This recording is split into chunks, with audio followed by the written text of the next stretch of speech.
Europe 1, 7h-5. L'édito des éditos de Natacha Polony avec une petite précision. J'ai beaucoup de messages qui arrivent sur Nicodouille. Nicodouille, c'est un nigo, voilà, et c'est une comptine pour enfants. Pique Nicodouille, c'est toi l'andouille. Voilà. Le mot du jour, c'est donc veston pour vous aujourd'hui, Natacha. Mais oui, un veston qu'on va aller examiner sous toutes les coutures, celui de François Fillon, évidemment. À quoi ressemblera cette campagne de second tour, se demande Paul-Henri Dulimbert dans le Figaro. Pour Alain Juppé, il s'agirait d'une bataille projet contre projet. Et pourtant, nous dit l'éditorialiste, s'ils n'étaient d'accord sur rien, s'il y avait matière entre eux à une vaste querelle, ça se saurait. Mais il faut bien une dramaturgie, évidemment. Et puis, le fait est que le nouveau favori, donc, intrigue.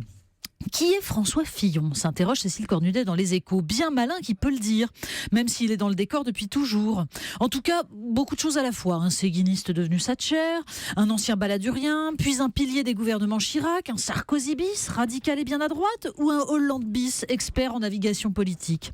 Dans Libération, au moins, c'est plus simple. Laurent Geoffrin a tranché une sorte de créature hybride produite, dit-il, par les intellectuels du déclin. Prêcheur mélancolique d'un catholicisme politique activiste et agressif qui fait pendant à l'islam politique. Oui, fillonisme et djihadisme, même combat.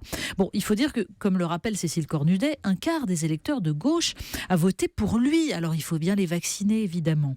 Plus intelligente est la remarque de Jean-Louis Hervois dans La Charente libre. La radicalité des propositions libérales de Fillon sur l'économie va à l'encontre, dit-il, de ce besoin de protection qui monte partout dans le monde. Mais là aussi, Cécile Cornudet évoque ses doutes. Un programme de rupture libérale avec une image centriste, à moins que ce ne soit un discours volontariste avec une pratique velléitaire. S'il l'emporte dimanche, prévient Jean-Claude Souléry dans la Dépêche du Midi, on saura lui rappeler tous les revers de son veston. Et une question reviendra alors en boucle. De quoi Fillon est-il le nom ? Eh bien, on le saura notamment demain matin, puisque de 8h à 8h30, il sera notre invité ici en direct sur Europe 1, François Fillon. Et aujourd'hui, c'est Alain Juppé qui sera avec nous de 8h à 8h30. La finale de la primaire, c'est sur Europe 1 que ça se joue. À tout à l'heure, Natacha. À tout à l'heure.